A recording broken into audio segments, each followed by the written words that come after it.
اردو کے نامور شاعر مرزا سلامت علی دبیر اپنے کلام قید خانے میں تلا تم ہے میں اردو زبان کی ان بلندیوں کو چھو رہے ہیں جہاں آج کے شعراء پہنچنے کی جسارت نہیں کر سکتے۔ ان کا یہ کلام بنیادی طور پر ایک مرثیہ ہے جس میں مرزا دبیر واقعہ کربلا ہو جانے کے بعد شام میں موجود یزید کے قید خانے میں قید خانوادہ رسول کی یزید کی بیوی ہند سے ہونے والی ملاقات کا حال بیان کرتے ہیں۔ اس ملاقات کا احوال اور وہاں ہونے والی گفتگو مرزا دبیر ایسے لکھتے ہیں جیسے وہ وہاں خود موجود تھے اور یہ سب خود اپنی آنکھوں سے ہوتا دیکھ رہے تھے۔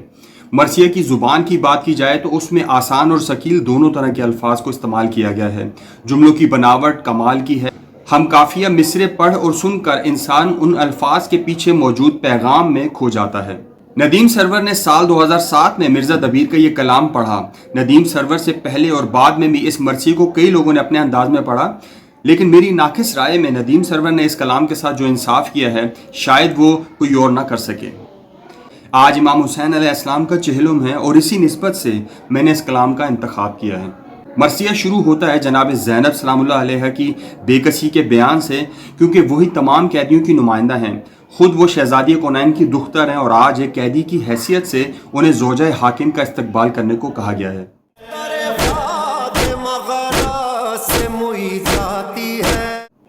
قید خانے میں موجود امام حسین علیہ السلام کی کم سن بیٹی بی بی سکینہ کو جناب زینب کہتی ہیں کہ ہند آئے تو شور نہ ہو۔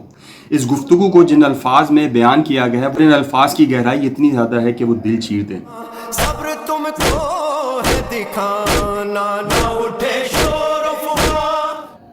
یزیدی فوج نے سب سے یہ بات چھپا رکھی تھی کہ جنہیں جنگ کر کے شہید کیا گیا ہے اور قیدی بنا کے لایا گیا ہے وہ دراصل خانوادہ رسول ہیں۔ یزیدی انہیں باغیوں کی طرح پیش کرتے تھے۔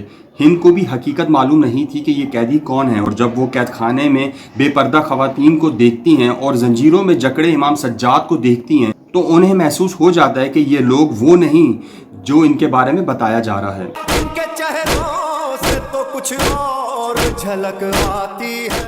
جن الفاظ میں امام سجاد کا حلیہ بیان کیا گیا ہے وہ الفاظ مرزا دبیر جیسے شاعر ہی لکھ سکتے تھے۔ نہ تو چلنے کی سکت ہے نہ کوئی رشتہ جان۔ ہند اور امام سجاد علیہ السلام کے مکالمے کو جس طرح مرزا دبیر نے پیش کیا ہے وہ اردو زبان کو آسمان کی بلندیوں پہ لے جاتا ہے۔ بولی لیتا ہے خبر کون کہا بے خبری۔ مدینے کا ذکر سن کر ہند کا ریئیکشن اور پھر آقا زادیاں جناب زینب و کلثوم کے بارے میں دریافت کرنے کی تفصیل دل دہلا دیتی ہے۔ یوں میری روح تمہیں دیکھ کے گھبراتی ہے۔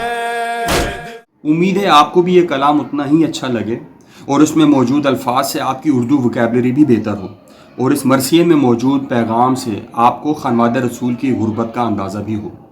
شکریہ۔